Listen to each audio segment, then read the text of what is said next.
Thank you, everyone. It's a delight to have you here. Welcome to this very special event today featuring Jane Hutcheon. Jane is a storyteller, writer, and performer, and many of you will know her um, from One Plus One, a program she created and hosted in Australia after building a distinguished career as an international TV correspondent and news presenter. On One Plus One, she hosted over 500 interviews with celebrities, authors, thinkers, and everyday heroes. After leaving ABC in 2019, she toured Australia and New Zealand with Sir David Suchet in his show David Suchet, Poirot, and More, a retrospective.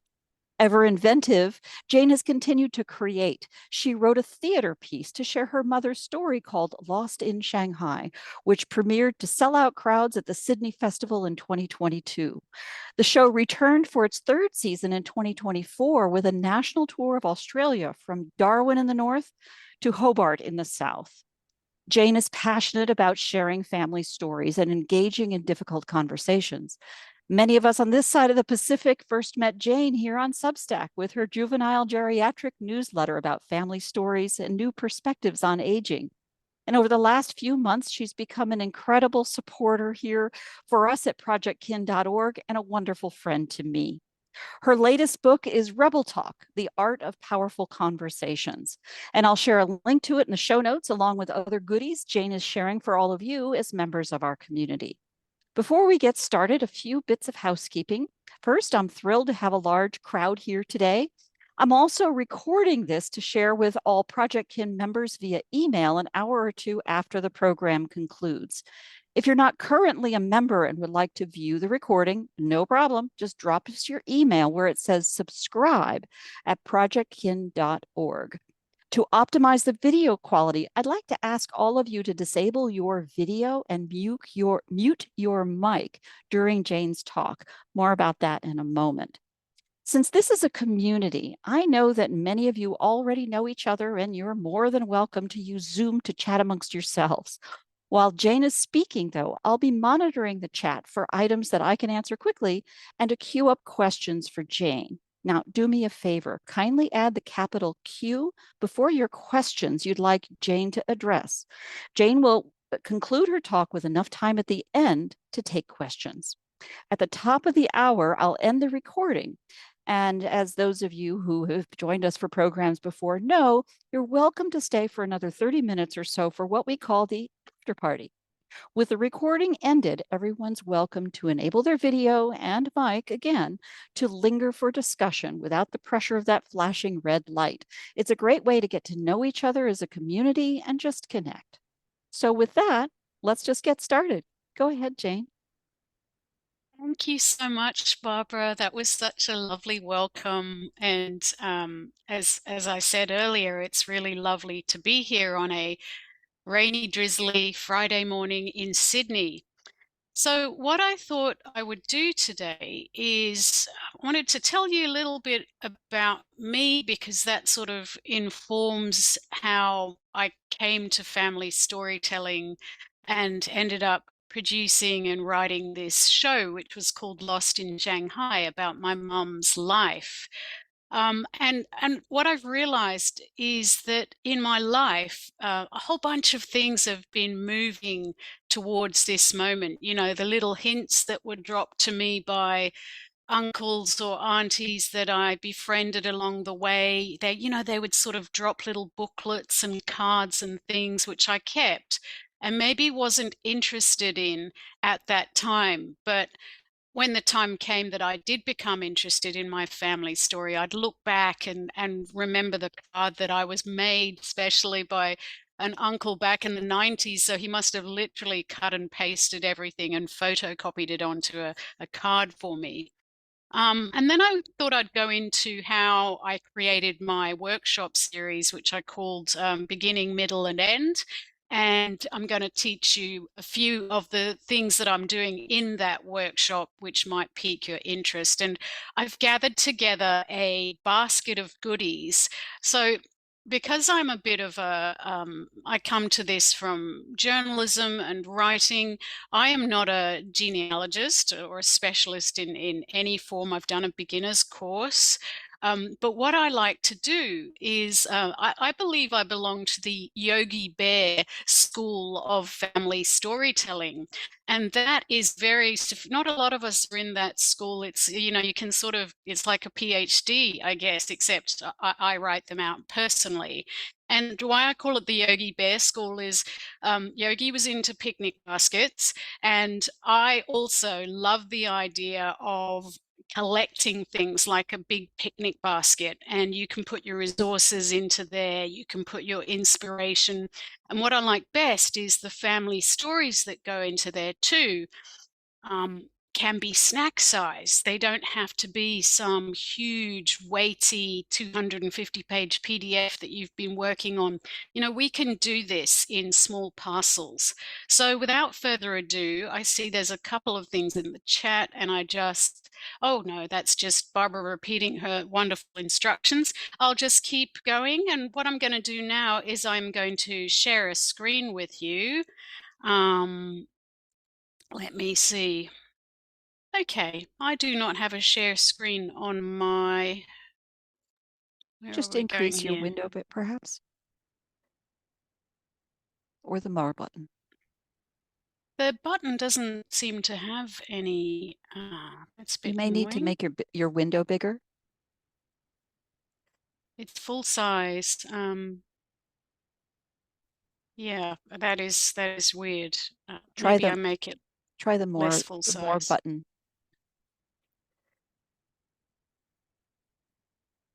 It says request permission to record. No. Captions. No. Okay, well, that's an interesting one. I can't share the screen. So I'll just quickly, I'm going to take a picture of it for you so that you believe me, Barbara, but I do If not you want to know send me where the this file, is. to take a second here, you can send me the file and we'll get Okay, that shared from here. okay.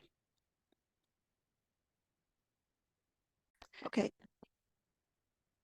I wonder if is it from your end? Have you given me permission to share a screen? We did it yesterday, didn't we?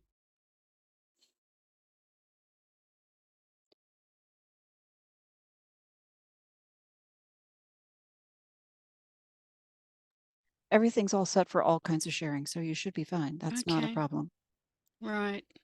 Okay, well, I'm so sorry, but I do not have an ability here to share the screen, which is most unusual as we did this yesterday. So I'm just going to talk you very briefly through my background and the show. I don't want to bore you all into tears at this hour of the day. Um, I grew up in Hong Kong. I was in a family of three kids, my parents. My mum grew up in Shanghai and she was born in 1922.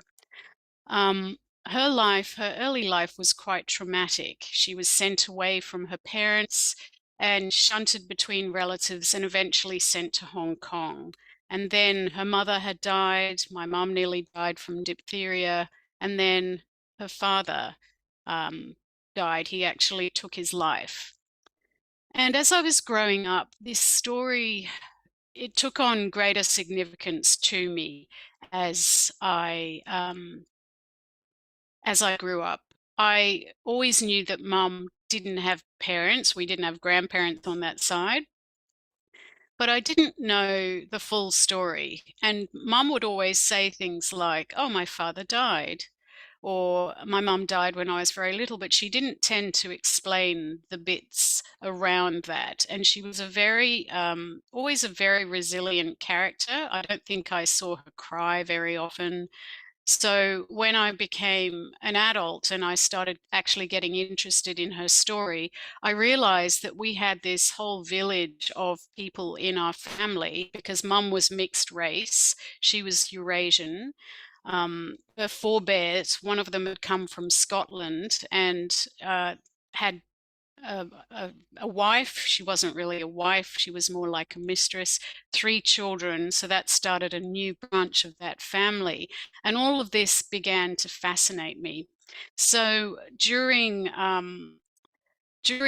the time when I was thinking of leaving my job, I really wanted to tell this story, but I didn't want to write a book about it because I could see that there were a lot of people writing books, and I thought my skill is not, I write, I have to write for a living, but it's not really, I don't think I'm a fantastic writer. And I think you need something special and different in order to be able to make a book for the public really sing. But I thought, I knew I had historical photographs. I thought, what if I was able to tell this story on stage, because I'd always loved to perform. And I I remember suggesting the idea to a theatre company that tells Asian stories in Australia.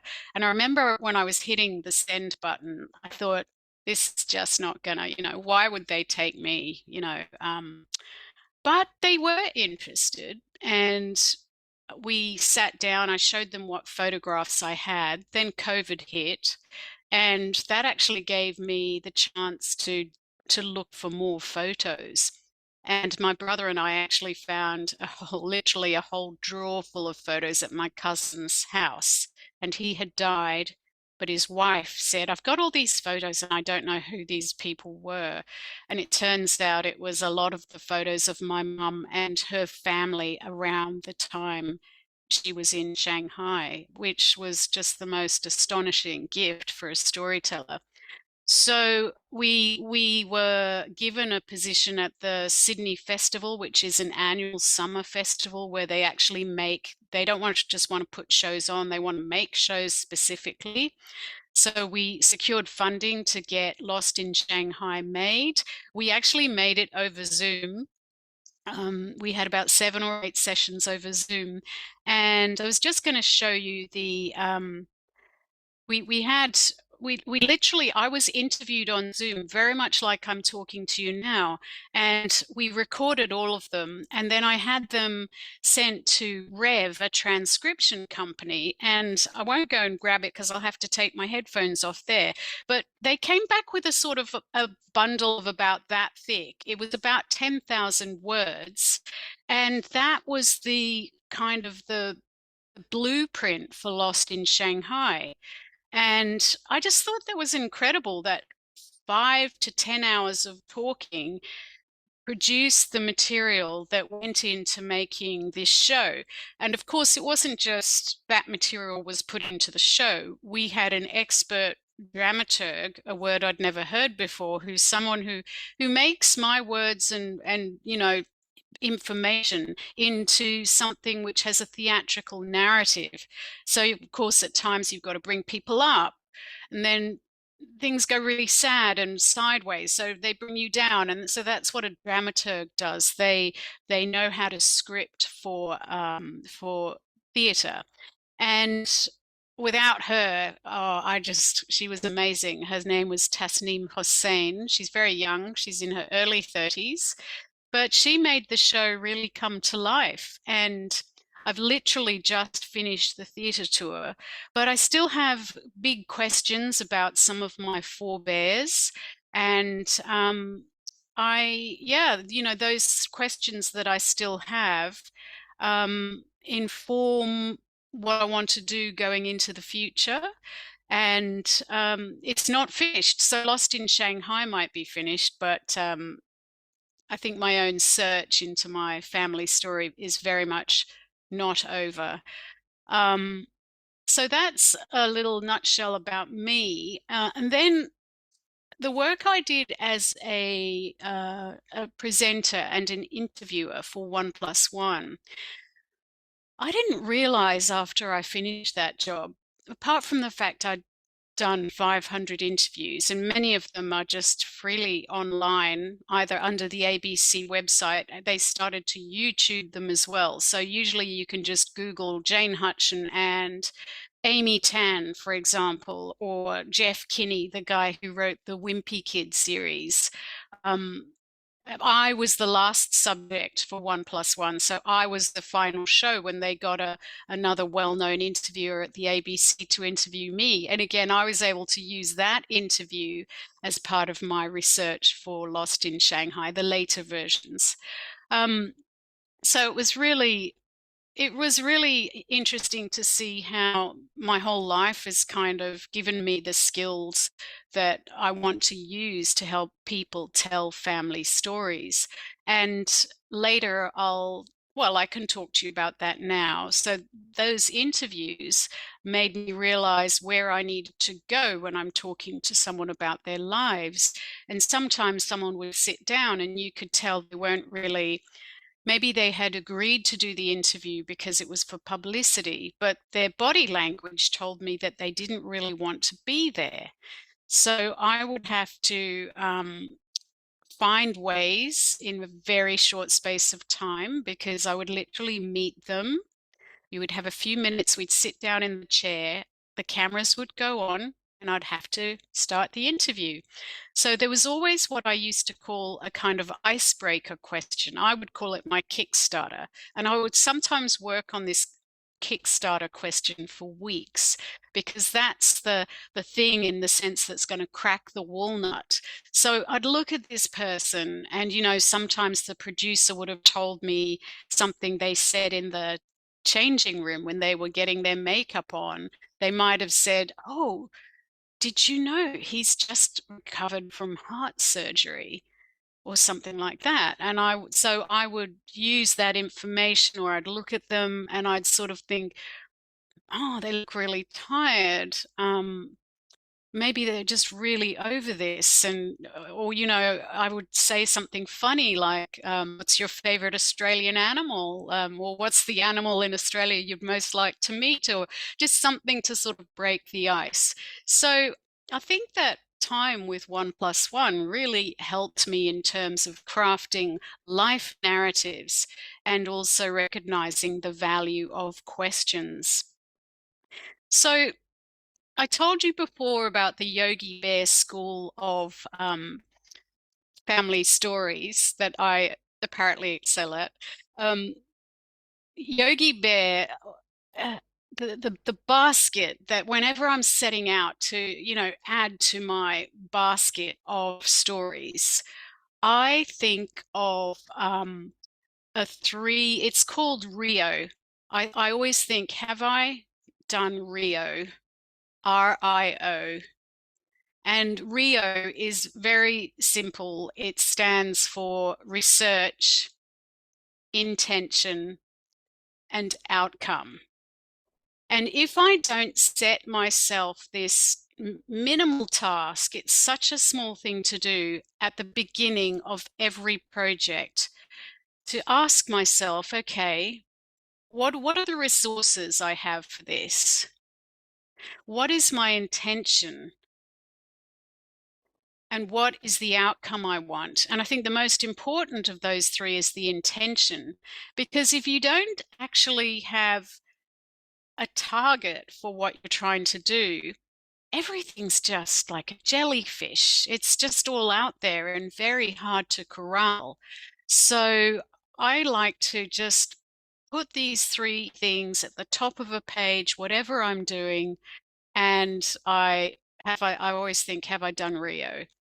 And I've heard people suggest different things, but this one, Rio, really works for me because it's hard to forget. And there was also an Australian singer years ago, I think it was Peter Allen, who used to sing the song, "When my baby smiles at me, I go to Rio." And when that makes me think of it and I laugh, and it reminds me that I have to do it. So Rio is the beginning.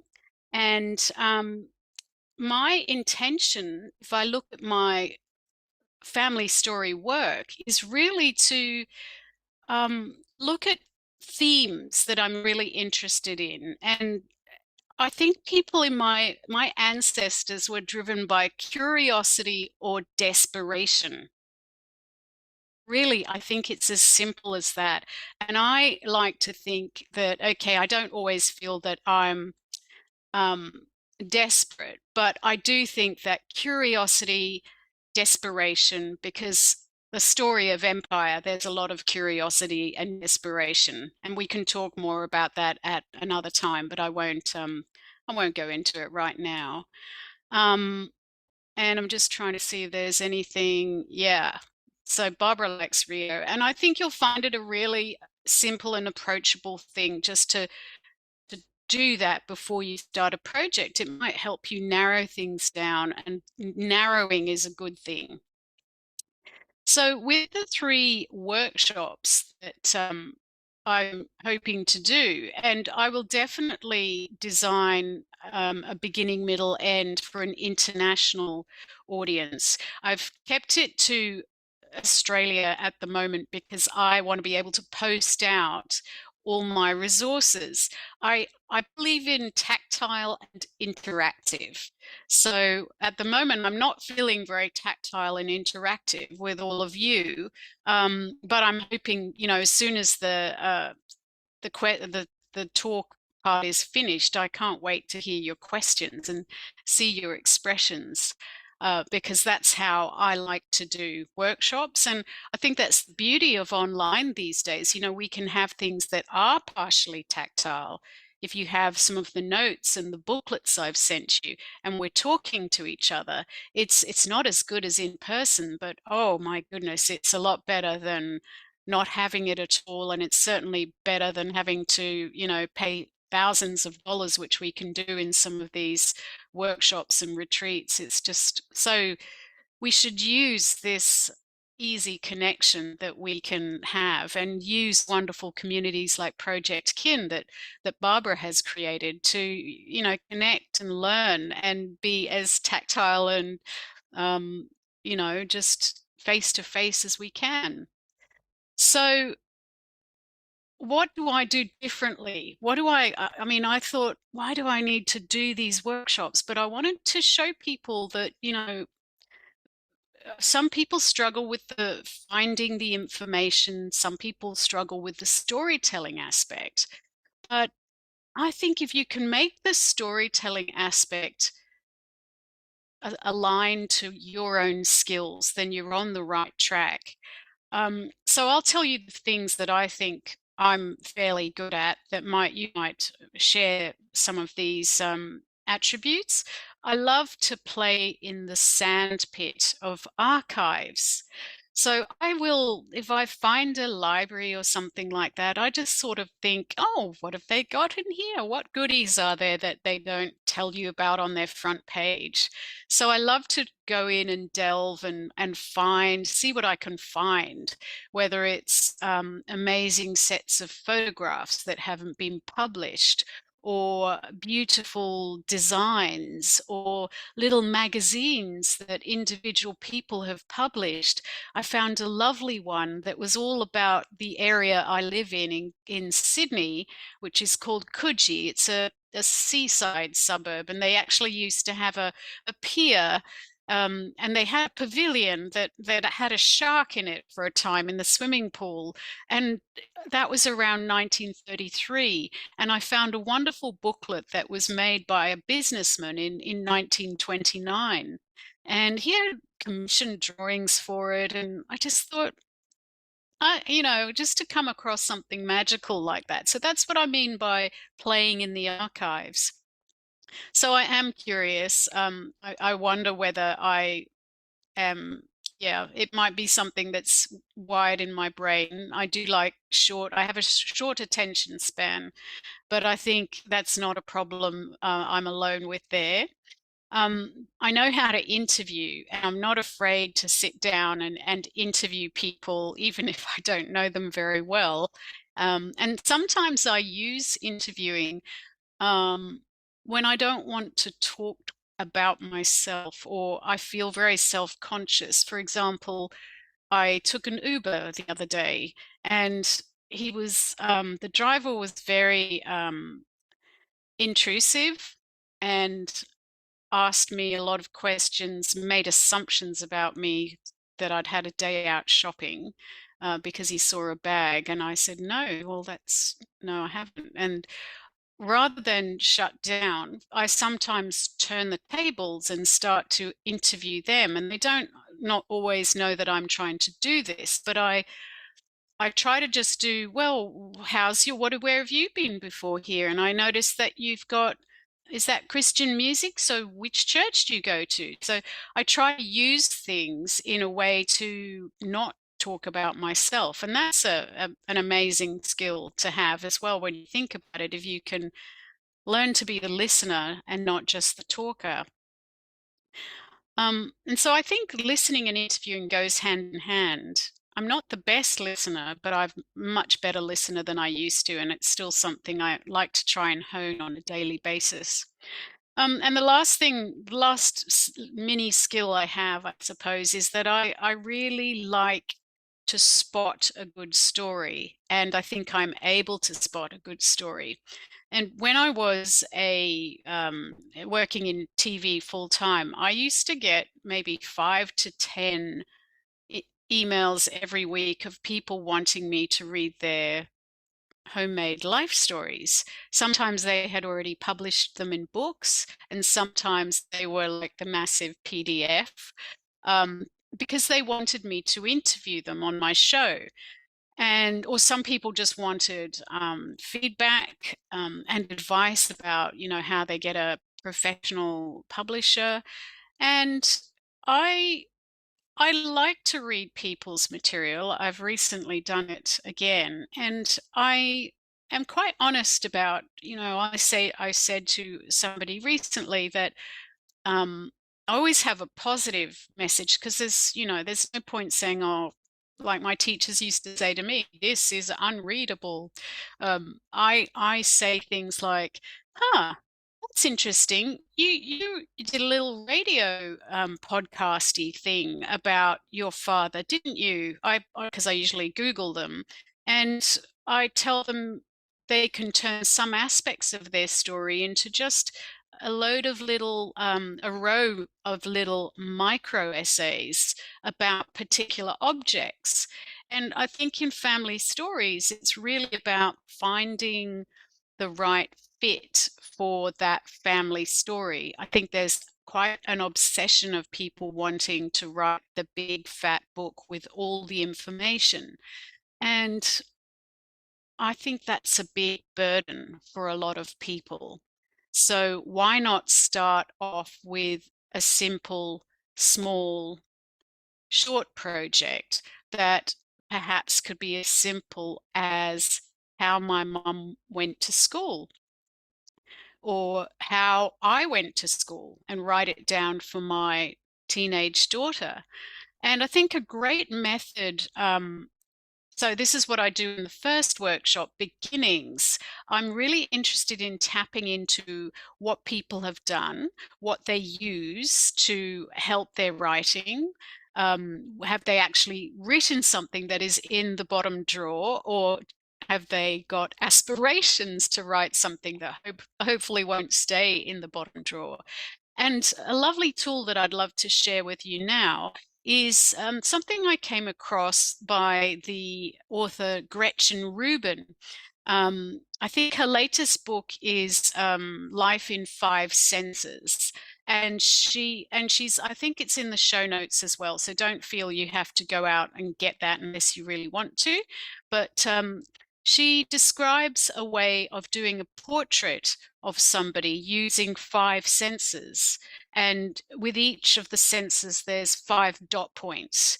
And I've tried it. It's really lovely. So I tried to do a five senses portrait about my mum. And because my mum died less than 2 years ago, she's still very much alive in my mind. And I was able to fill in this five senses portrait. But she then, Gretchen then did one about her dog, which was very funny, but you'll see that it's actually a very versatile method of doing a quick project, which pretty much, as long as we can tap on a laptop or a computer, or write out the words, I think it's a pretty achievable thing to do. So achievable is good, because when you achieve something and you actually complete something, I think this has a sort of psychological effect on the brain. and you will then feel primed in a sense to start another project and complete another project. So that's how I like to start with beginnings. I like to show people that they can easily achieve something if they put their mind to it. And then we can expand out to, okay, what are things that you still can remember from people that you've loved who are no longer with us? And what images do you still have? And what pieces of jewelry? I'm sure a lot of us have been handed down heirlooms and things like that. Well, they tell stories too. So having those items around us are very inspiring. And I'm just moving forward because I just wanted to show you this. This is a little picture I did when I was 5 years old. And my dad found that scrap of paper that long ago, must have been about 2 years ago. And on the back, there was some words, and the words were, Dad, can you please take me back to bed when you come home? Um, but I loved the picture and I used it actually as part of the logo for the juvenile geriatric. Um, and so, see how something just so simple like that can be quite, particularly when you come back to it as an older person, can be very touching and inspiring. So I do like to use what we have around us, but often maybe we don't take time to recognize that we've got just little hidden gems all over the place. So with that, we go through to the art of asking questions. The second of the workshops is called Middle, and Middle is where I teach the craft of asking questions and formulating a timeline and then actually conducting an interview. And just as a little taster, my newsletter, which was released 30 minutes ago, so it's now on the Juvenile Geriatrics site, I did a little Mother's Day Q&A because people always tell me that, oh, they don't have time to sit down with their mother or, to get their family stories. And it those sorts of things can take a lot of time. There are guided journals and there's websites where you can buy a package and then you'll get sent a question every week. You'll get your mother or you'll help your mum or you and your mum will fill it out and then a beautiful book is promised at the end. And I'm actually quite keen to try this out myself, but I've spoken to people who say things like, oh, my mum tends to just respond in one line. What do I do to make her say a bit more? And I think sometimes the problem is just filling in an email can be a little bit, if you don't have a person who's asking the question, I think you have to be quite skilled at responding to those things. If particularly if you're an older person, you're used to having a human being ask that, and then you want to hear the tone in their voice, and you want to hear how they follow up if it might be a particularly tricky, or sometimes it's a bit of a blunt question when you get just those form letters. So I think the human touch is really important. So I tried to just do a 10 question Q&A for Mother's Day. I know it's not Mother's Day in the UK, but there will be a Mother's Day in the UK, so you can still use the questionnaire for that time. Questions are something that help people open up or they help people focus down. So I talk a little bit about the art of asking questions, and also I have this tool to help people structure their interviews, because I think that's difficult for some people when you think, oh, I better start at the beginning of their lives and then I'll finish at the end, and you realize you'll be there for 3 weeks. Fine if you have the time and you have the motivation to do that. I don't want to put anything your way. for a lot of us, we don't have the time and we don't have the motivation, or we think we have the motivation and we probably don't. So, to do things in bite sized amounts, that's your first 10-minute interview. And then maybe there'll be another one on the next family occasion or in a month's time. How wonderful if you made it like a monthly thing where you would come over to interview a relative. And this isn't just something that sounds and feels nice for us with our living relatives.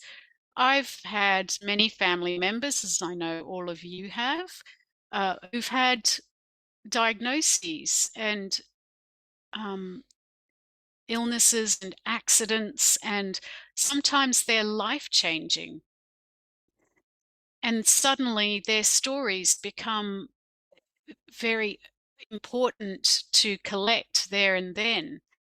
And this is where this skill of being able to ask questions is is so invaluable. So in a sense, you're doing your own oral history within the family. Um, Oral history, I did a wonderful course with the Society of Australian Genealogists, and the woman who spoke to us in that talk, I think her name was Alexandra Mountain, used this phrase, which I have adapted, but she used the phrase to say, the best oral history is the one that you have. Isn't that amazing? So I'm adapting that with attribution to Alexandra, um, to say the best family story is the one you have. So when people have got diagnoses of various kinds, I'd like to actually offer to do an interview with them, because you just it might be the only interview they get to do. It might be something that you can continue to do every 6 months for a little while. And what a gift that is, to have this story that progresses as this person's life is also kind of narrowing in. So there are many different ways to use the skill of interviewing. You can even, I think this is quite fun, but of course I would. You can interview yourself. So using my framework of questions that I teach people, uh, beginning, middle, and end, but obviously there are bits that go in between, you can formulate your own set of 10, 20, 30 questions for life, and then sit down and write out the answers. You don't have to write everything.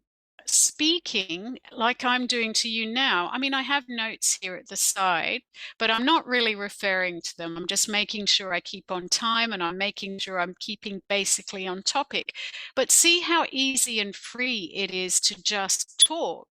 So many people have written books just by talking, being interviewed about themselves, and then an editor literally takes it down and formulates it into a book.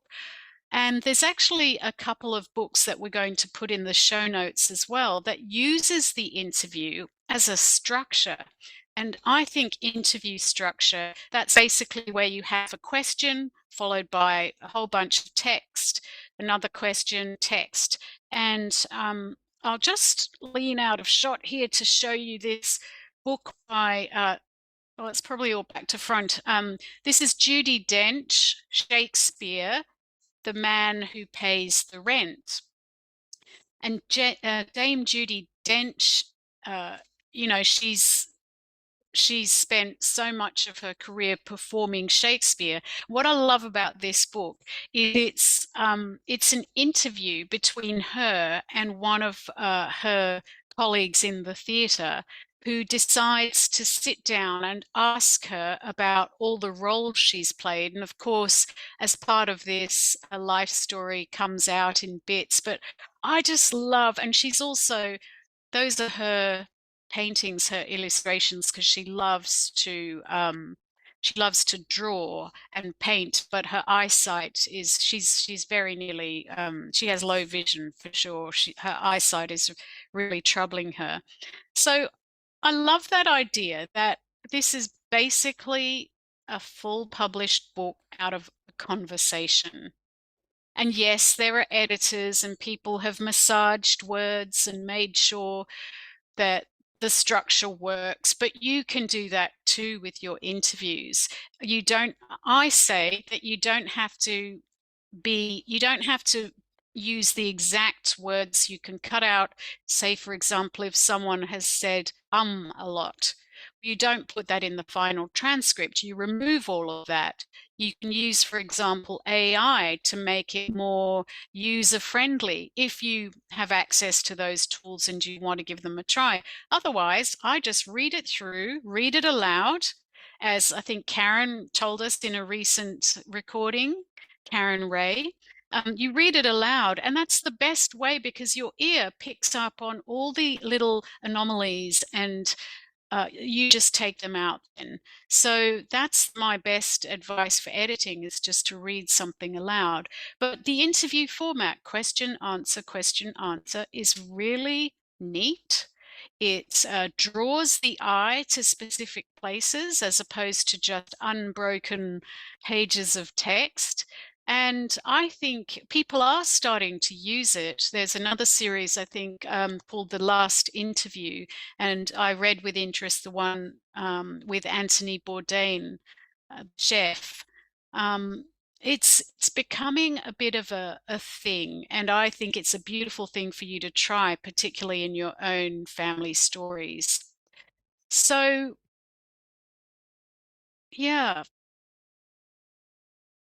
the other thing, and this is probably the final thing I'm going to talk to because I can't wait to hear all your questions, is I'm going to talk a bit about something I'm quite passionate about, which is the whole thing about memory books. When people die, uh, at funerals, you get a book. I can just show you something briefly. Sorry, I know this is terribly inelegant. I should have put that a bit closer. Sorry about that. Clip. Um, this is a memory book I made about my mum. This is actually my template. So I'll tell you the story of my mum's funeral. Obviously, you rush to get things together. My brother was out here from London, so we had to try to hold the funeral as quickly as possible.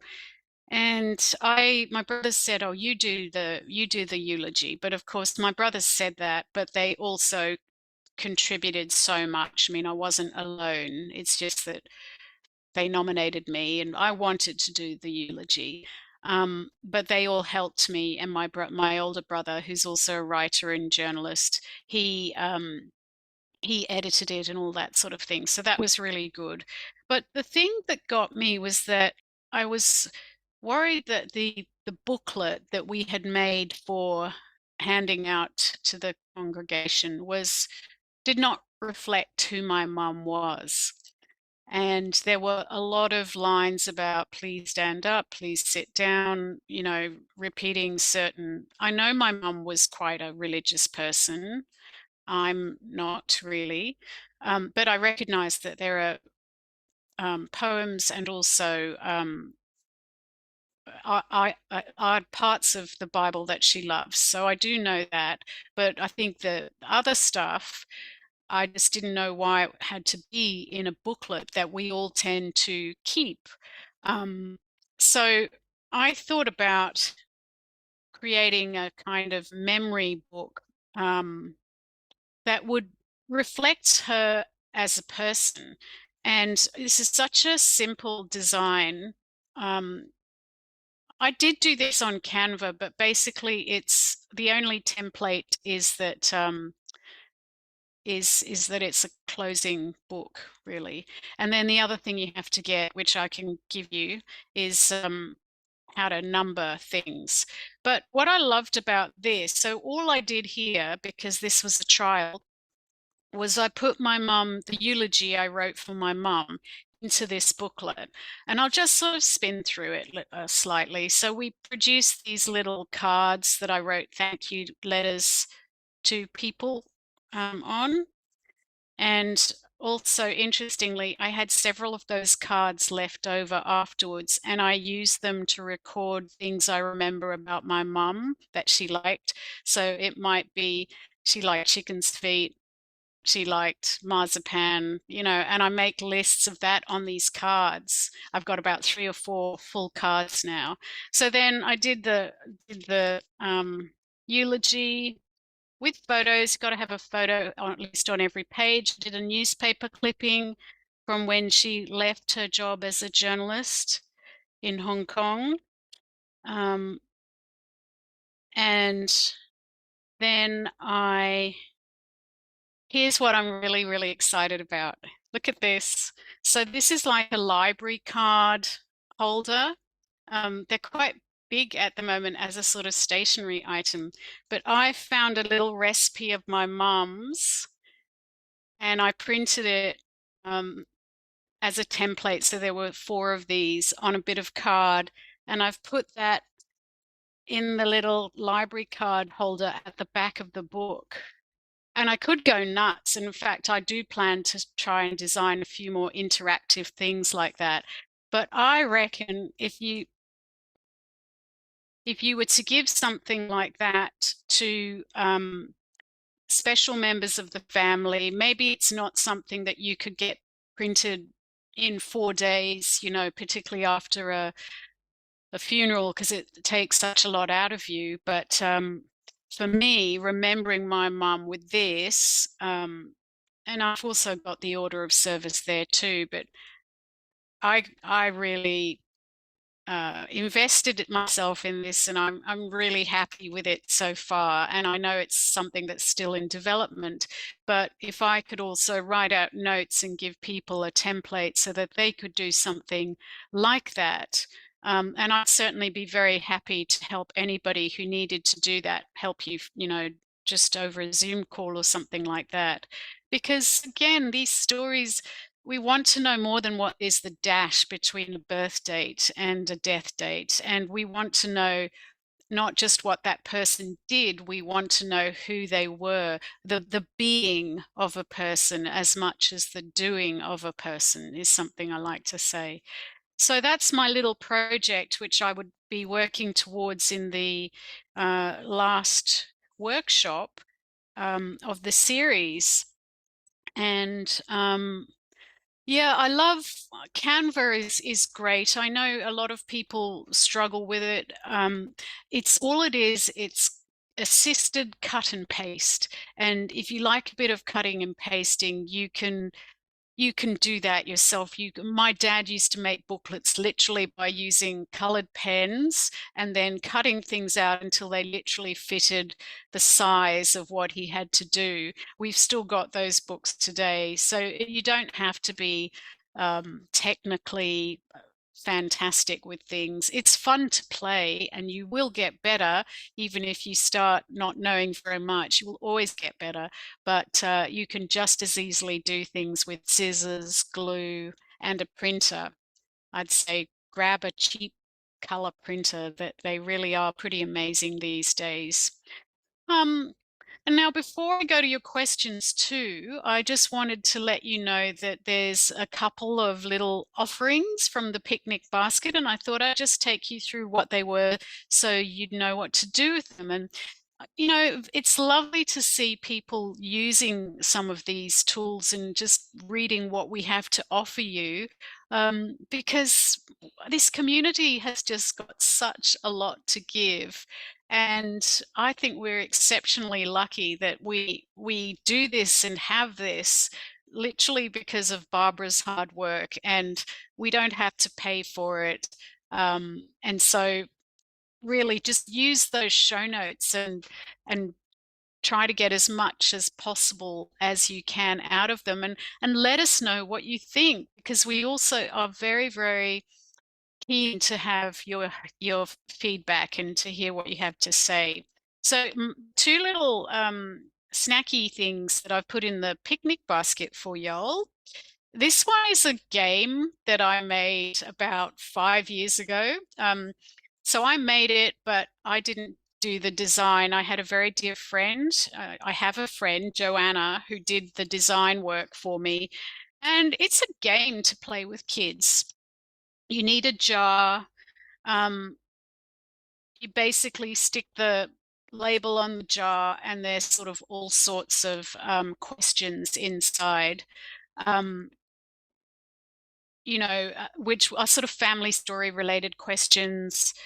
Um, where did your great grandparents grow up? But they're not all like that. So it's sort of like there's one is what's your favorite dessert? And you can design your own family questions. I think I called it 30 questions. You can design your own, but this is just a little thing that I made. So if you're interested, that's there for the download. And then the other thing I've made you, because as you know, I would love to be a stationary person in another life. I've made you a little folding booklet. So this is the download, this is what it's going to look like when you download it. And you don't have to use color. I've only got one pop of color here, but you don't need to make it color. So black and white's fine. A4 is fine. You literally are folding it into 8 pieces. You fold it in half this way, you fold it in half this way, you fold it in half this way, and voila, you have a little booklet. That's the front, that's the back. And it doesn't really matter which way you fold it, you open it out. So this is just my little booklet of quotable family stories. This one goes as 2 pages. That's why you've got the little graphic in the middle. And then there's a whole bunch on the outside as well. So it's just a little booklet I made that will hopefully make you smile. And so easy just to download and fold. And that is my kind of origami. That's my kind of stationery, because I'm pretty bad at a lot of things and I'm leaning into it. So on that note, I will hand you back to Barbara, and thank you for hanging in there. Oh gosh, Jane, thank you so much. This has been absolutely fabulous. I love the notion of little projects. That's sort of the principle we're built around. Projects can be of any size, and so much of the world tells you about doing the gigantic thing and is it good enough? When in fact, when you break it all down to things that bring you joy, that get that moment, those nuggets of joy, that telling a story, it just fills the heart. Now, we actually do have some interesting questions here.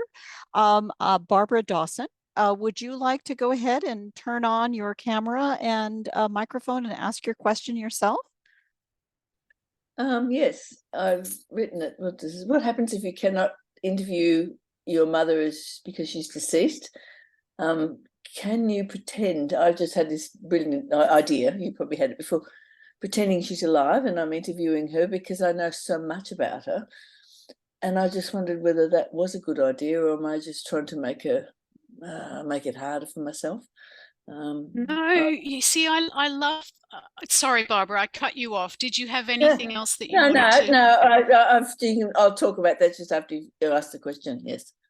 So, yes, my mother is gone as well. I did do some interviews with her, but I love the idea of you interviewing your mother and putting the answers down because you know so much about her. I love that idea. So that is one thing you could do. And another thing you could do, you could have someone interview you about your mother. So you see, the interview is still completely relevant.